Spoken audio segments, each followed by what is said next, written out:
Hey guys, welcome back to Study with Vaishnavi Jha. Here I am with a new video based on Ohm's law. So let's start. Okay, so today what we are going to study? We are going to study for the concept of Ohm's law and experimental verification which comes in your exam for 5 marks. 5 number का question आता है paper में. Then formula that we derived out of the statement given by Ohm and numericals. Okay. So let's start. So first we'll start with the statement that was given by Ohm. Ohm ने कौन सा statement दिया इसकी हम सबसे पहले बात करेंगे. So Ohm ने कहा that current अगर किसी वायर के थ्रू पास हो रहा है तो वो करंट जो होगा वो डायरेक्टली प्रोपोर्शनल होगा पोटेंशियल डिफरेंस के. आप अभी तक दो कॉन्सेप्ट्स पढ़ चुके हैं, what is current and what is potential difference. ये आपको पता चल चुका है. अब ओम ने उन दोनों के बीच में एक कनेक्टिविटी ढूंढी. क्या कि अगर करंट की जो वैल्यू है that depends on potential difference, यानी कि अगर पोटेंशियल डिफरेंस की वैल्यू बढ़ती है तो करंट की भी वैल्यू बढ़ेगी. अगर पोटेंशियल डिफरेंस की वैल्यू कम होती है तो करंट की वैल्यू भी कम हो जाती है. ये कहा किसने? ओम ने कहा.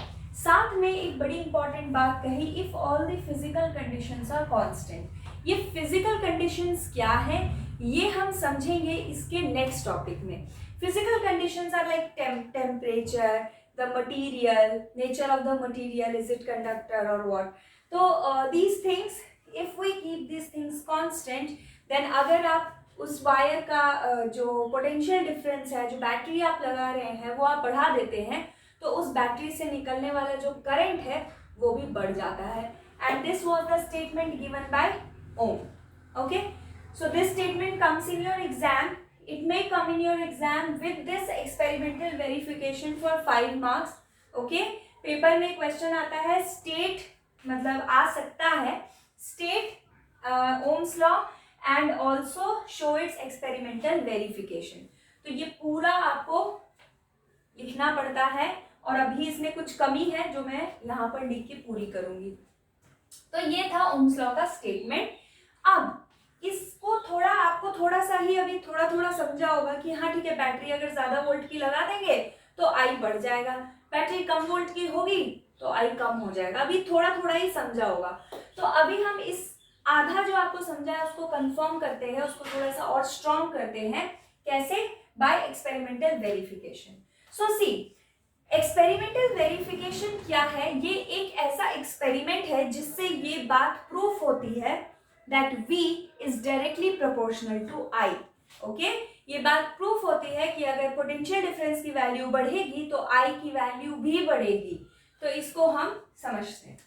तो कोई भी एक्सपेरिमेंट जब भी आप लिखेंगे तो उसको आप प्रॉपर वे में लिखेंगे, क्योंकि ये वाला एक्सपेरिमेंट लगभग 5 नंबर में आता है. सी 3 नंबर में भी आ सकता है, बट मैक्सिमम पॉसिबिलिटी जो है वो मैं आपको बताती हूँ. और मैक्सिमम पॉसिबिलिटी के हिसाब से इतना जितना अभी इस स्क्रीन पे आपको दिख रहा है वो 5 नंबर में पूछा जाता है.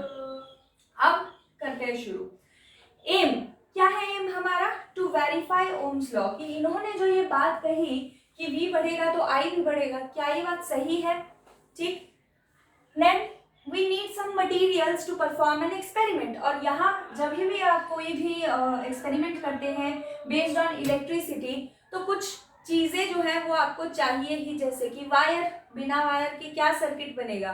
तो वायर चाहिए ही, सेल आपको चाहिए ही उसमें से करंट पास कराने के लिए. Then you need ammeter. Ammeter क्या होता है? जो कि करंट मेजर करता है. अगर आपको याद हो अर्लियर वीडियोज में हम लोगों ने एमीटर किया था.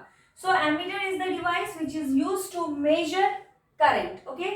Then voltmeter, a device that is used to measure potential difference. तो ये दोनों ही चीजें हमें चाहिए. At last it is switch. Okay. Switch to on and off. On off करने के लिए हमें चाहिए सर्किट से करंट पास होना है नहीं होना है उसके लिए.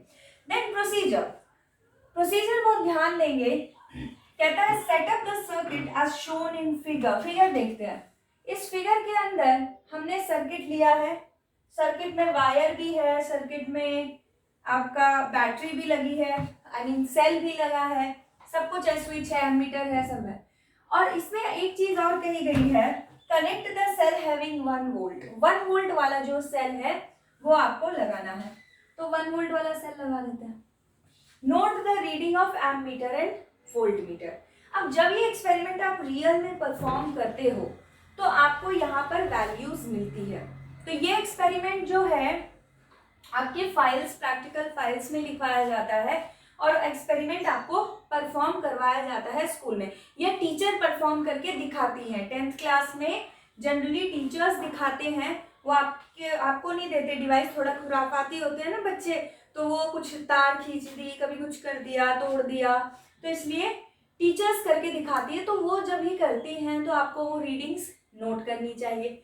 अब यहाँ पे तो हम एक्सपेरिमेंट कर नहीं रहे हैं, तो हम एक अज्यूम्ड वैल्यू ले रहे हैं। अब यहाँ क्वेश्चन के अकॉर्डिंग हमें बैटरी तो पता है, सेल तो पता है ना कितने वोल्ट का है, तो वोल्ट मीटर हमें वो बता रहा है, वो रीडिंग हमने नोट कर ली 1 वोल्ट। ओके, आई की फर्स्ट वैल्यू हम अज्यूम कर लेते हैं कि कोई value I, so I am assuming here 0.5 ampere. मतलब कि अगर जब भी हमने स्विच ऑन किया, सेल तो हमारे पास 1 वोल्ट का था, तो वोल्ट मीटर के अंदर 1 वोल्ट पे आ गया काटा, जो नीडल है वो 1 पर आ गई, हमें पता चल गया कि वोल्टेज जो है वो 1 वोल्ट है, यानी पोटेंशियल डिफरेंस 1 वोल्ट है। उस टाइम पे एमीटर में कितनी रीडिंग आ रही थी? 0.5 एम्पियर। ये अज्यूम करके मैं आपको एक वैल्यू दे रही हूँ, ये वैल्यू एमीटर में आती है। अच्छा, अब second step, third step, now connect cell of 2 volt.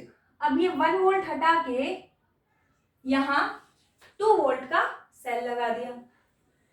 जब ये 2 वोल्ट का सेल लगाया, note the reading of ammeter and voltmeter. अब रीडिंग हमने नोट की, ये तो 2 वोल्ट ही था, इसको नोट किया, ये आया 1 ampere.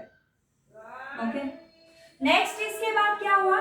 Repeat this process with all the taken cells and note the reading. इस प्रोसेस को हम सारे सेल्स के साथ रिपीट करेंगे और फिर रीडिंग को नोट करेंगे। Okay, so let's do it. Next cell हमने लिया था 4 वोल्ट का, तो 4 वोल्ट, जब ये 4 वोल्ट हमने पोटेंशियल डिफरेंस लिया, यानी कि जब हमने बैटरी 4 वोल्ट की ली, तो उस टाइम पे करंट की वैल्यू कितनी आई? 2 एम्पियर। जब भी हमने बैटरी ली नेक्स्ट 8 वोल्ट की, तो हमारे पास एम्पियर आया 4 एम्पियर। एंड लास्टली जब भी हमने वोल्टेज लिया 16 वोल्ट, तो हमारे पास 8 एम्पियर। ओके, ये कंडीशंस थी। अब यहां पे से हमें प्रूफ हुआ कि जो ओम ने कहा था बिल्कुल सही कहा था, 100% करेक्ट कहा था। कैसे? देखो, V की वैल्यू चेक करो, हमने जो ली है वो क्या हो रही है। V की वैल्यू अगर आप देखें 1 से 2, 2 से 4, 4 से 8, ये क्या हो रही है? इंटू 2। अच्छा, आप कोई भी चीज को मल्टीप्लाई करते हो तो वैल्यू हमेशा क्या होती है? इंक्रीज होती है, बढ़ती है, वैल्यू हमेशा बढ़ती है। यहां देखो I के साथ क्या हुआ है। I पहले था 0.5, 0.5 से क्या हो गया? 1। अब जरा देखो 0.5 इंटू 2 कितना होता है? 1 होता है। इसका मतलब क्या हुआ कि यहाँ पे भी वैल्यू इंटू 2 हो रही है। ये 1 से 2 भी जो हो रही है इंटू 2 हो रही है, 2 से 4 भी जो हो रही है ये इंटू 2 हो रही है, और 4 से 8 भी जो हो रही है ये इंटू 2 ही हो रही है, यानी कि वैल्यूज डबल ही हो रही है। तो इसका मतलब क्या हुआ कि जो बात ओम ने कही वो बिल्कुल सही कही। ये वेरीफाई हो गया कि अगर V की वैल्यू बढ़ रही है, जैसे बढ़ रही है बिल्कुल वैसे ही I की वैल्यू भी बढ़ेगी। जितनी V की वैल्यू आप बढ़ाओगे आपको अकॉर्डिंगली उतना ही ज्यादा करंट मिलेगा। V and I both are directly proportional to each other. If you increase the value of potential difference, the value of current will be increased. If you decrease the value of potential difference, the value of current will be decreased. So this was the observation made by Ohm, and based on this observation we are going to conclude. We are going to write the conclusion, and the conclusion is that yes, potential difference is directly proportional to current. Potential difference is directly proportional to current. Potential difference हमेशा ही directly proportional रहेगा किसके? Current के. Proportional to current. So this will always remain.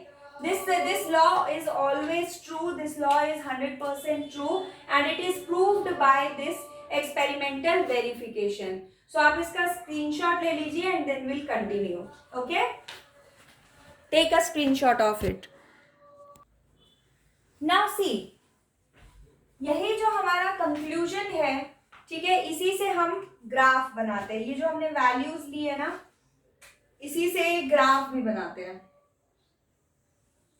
ये graph बहुत important है. ठीक है, अब इस ग्राफ में ये हम एक्स एक्सिस पे ले लेते हैं v, ये हम वाई एक्सिस पे ले लेते हैं i.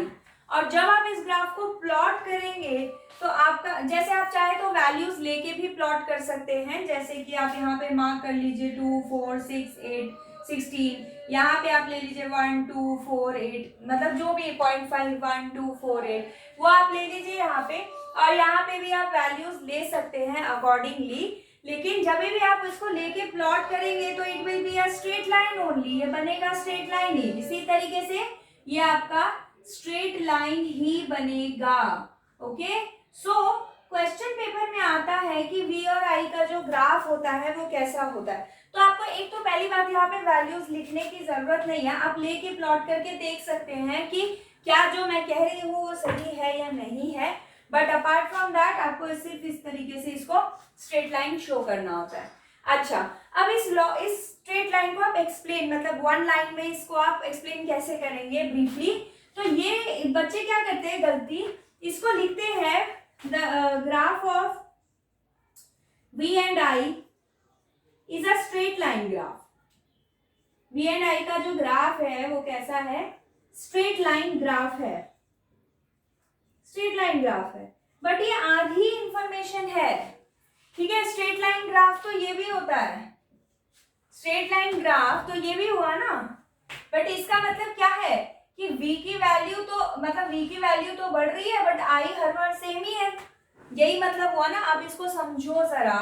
अगर इस ग्राफ में मैं वैल्यूज पुट कर दूं, ठीक है, इसी ग्राफ में अगर वैल्यू डाल दूं 2, 4, 6, 8, यहाँ वैल्यू डाल देती हूँ 0.5. ठीक है, ठीक. अब आपने ग्राफ स्ट्रेट लाइन ग्राफ लिखा तो ये भी स्ट्रेट लाइन ग्राफ है.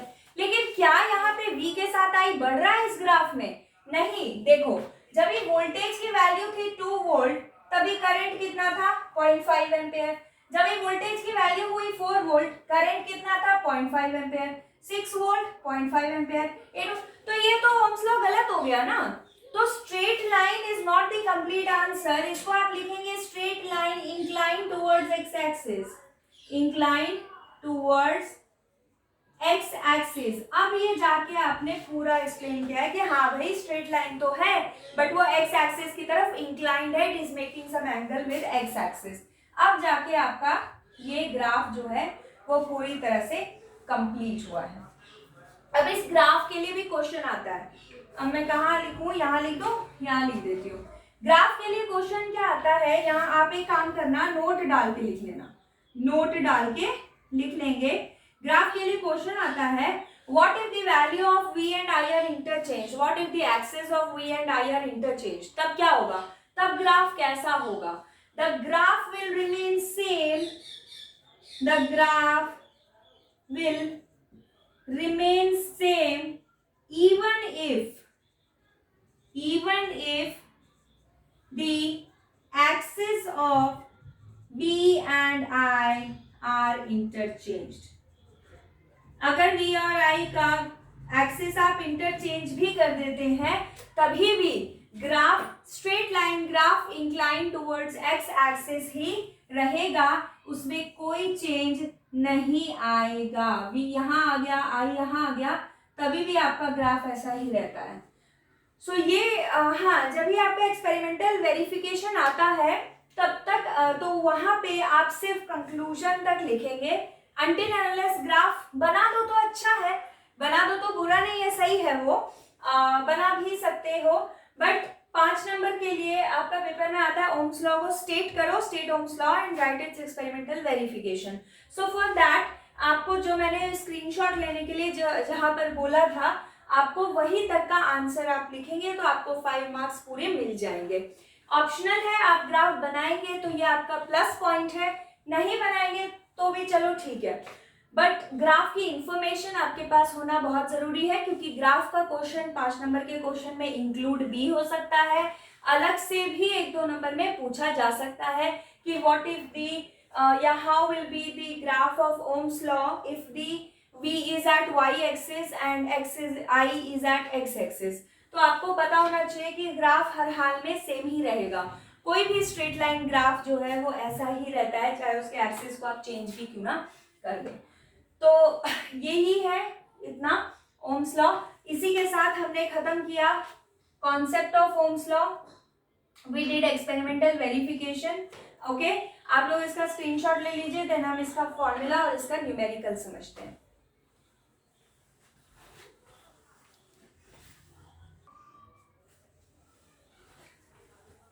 ओके, सो लेट्स सी, ये टेबल था आपका, और ये टेबल जो था उसमें 2 कॉलम्स हमने फिल कर लिए थे।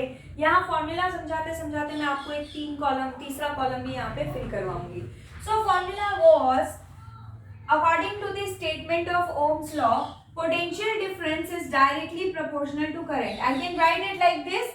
जो स्टेटमेंट है वो कहती है पोटेंशियल डिफरेंस बढ़ेगा तो करंट बढ़ेगा, वो कम होगा तो कम होगा। इसका मतलब ये हुआ कि V जो है वो डायरेक्टली प्रोपोर्शनल, अगर आप लोग को पता है तो ठीक है, अगर नहीं पता तो मैं बता देती हूँ कि डायरेक्टली प्रोपोर्शनल का मतलब होता है कि एक वैल्यू बढ़ रही है तो दूसरी वैल्यू भी बढ़ रही है। मतलब एग्जाम्पल इसका ऐसे समझ सकते हैं, अगर वर्कलोड ज्यादा है उसको करने के लिए टाइम भी ज्यादा लगेगा, वर्कलोड कम है तो टाइम भी कम लगेगा, तो time is directly proportional to workload. Similarly यहाँ पे V is directly proportional to I। और जब भी हम प्रोपोर्शनल का साइन हटाते हैं और उसको इक्वल टू बनाते हैं तो हमें एक कांस्टेंट लगाना पड़ता है, और यहाँ पे वो कांस्टेंट होता है R। यहाँ पे वो कांस्टेंट क्या है? Proportionality constant. इसको क्या कहा जाता है? Proportionality constant. और यहाँ पे ये प्रोपोर्शनैलिटी कांस्टेंट का नाम क्या है? R है, यानी रेजिस्टेंस। रेजिस्टेंस क्या है ये हम डिस्कस करते हैं बहुत जल्दी, लेकिन आपको अभी के लिए इतना पता होना चाहिए कि R जो है वो क्या है? प्रोपोर्शनैलिटी कांस्टेंट है, जिसको कहा जाता है रेजिस्टेंस। ये प्रोपोर्शनैलिटी कांस्टेंट जैसा कॉन्सेप्ट आपने क्लास 9th में भी पढ़ा होगा, ग्रेविटेशन में भी आता है, हम ग्रेविटेशनल कांस्टेंट पढ़ते हैं। वैसे ही यहाँ पे ये एक इलेक्ट्रिकल कांस्टेंट है और वो है रेजिस्टेंस। ओके, तो यहां से हमें फॉर्मूला मिला V is equal to IR। अब मेरी बात ध्यान से सुनो इस टेबल को फिल करने के लिए। अगर इस R को यहीं छोड़ दें तो ये हमें क्या मिलता है? V upon I। और अब यहाँ देखो ये क्या है? कांस्टेंट है। और अब यहाँ पे चेक करो, V अपॉन I की वैल्यू निकालेंगे सब। V अपॉन I 1 अपॉन 0.5 2 यहाँ पे 2 अपॉन 1 2, 4 अपॉन 2 2, 8 अपॉन 4 2, 16 अपॉन 8 2। यहाँ पे आप देखिए ध्यान से, ये जो 2 है ये कांस्टेंट ही रहा, means it did not change नहीं हुआ, और ये चीज यहाँ पे प्रूफ हो गई। तो ये जो आपने थर्ड कॉलम छोड़ा था उस थर्ड कॉलम में आपको ये फिल करना है। तो ये हो गया हमारा रेजिस्टेंस। रेजिस्टेंस के बारे में आप इतना जान लीजिए, डिटेल स्टडी हम करेंगे, लेकिन अभी के लिए कुछ बेसिक बातें बता देती हूँ। रेजिस्टेंस जो होता है वो क्या होता है? प्रॉपर्टी ऑफ अ मटेरियल या property to resist the flow of current. Flow of current को रोकने बेसिकली क्या काम होता है? रेजिस्टेंस होता क्या है? ये एक ऐसी प्रॉपर्टी है किसी भी मटेरियल की जिससे वो किसी भी आने वाले करंट को रोकता है। इसके वजह से वो डिवाइस उतना ही करंट ले सकता है जितना कि उसको जरूरत है, ना कि उसको सारा लेना पड़ रहा है। तो ये प्रॉपर्टी क्या किस चीज की है? टू रेजिस्ट, यानी कि करंट के रास्ते में रुकावट प्रोड्यूस करने की प्रॉपर्टी जो है उसे रेजिस्टेंस कहा जाता है। और इसकी जो एसआई यूनिट है वो होती है ओम, क्योंकि ओम साइंटिस्ट के वजह से ही ये क्वांटिटी अस्तित्व में आई। because of ohm only this quantity came into existence, that is why its SI unit is ohm, जिसे आप इस तरीके से भी रिप्रेजेंट कर सकते हैं। तो यहाँ जहां जहां आपने 2 लिखा है सबके आगे आप ओम लिख लेंगे। आप किसी भी तरीके से रिप्रेजेंट कर सकते हैं, लेकिन आपको पता जरूर होना चाहिए कि इन दोनों तरीके से रिप्रेजेंट किया जा सकता है। Okay, so this is it. Resistance के बारे में डिटेल स्टडी भी हम करेंगे। फिलहाल के लिए इतना ही। यहाँ से हमें मिला Ohm's law V is equal to IR। अभी तक जो फॉर्मूले हम पढ़ चुके हैं वो फॉर्मूले कौन कौन से हैं एक बार देख लेंगे। सबसे पहले हमने पढ़ा था Q is equal to NE, then हमने पढ़ा I is equal to Q upon T, उसके बाद हमने पढ़ा V is equal to W by Q, और अब ये हमारा चौथा फॉर्मूला है V is equal to IR, जो कि हम डायरेक्ट ओम्स लॉ करके यूज करने वाले हैं। तो आप नेक्स्ट वीडियो में देखेंगे इस पे बेस्ड न्यूमेरिकल। इस वीडियो के लिए इतना ही, बाकी मिलते हैं नेक्स्ट वीडियो में। तब तक अपना ध्यान रखिएगा। Okay, bye bye.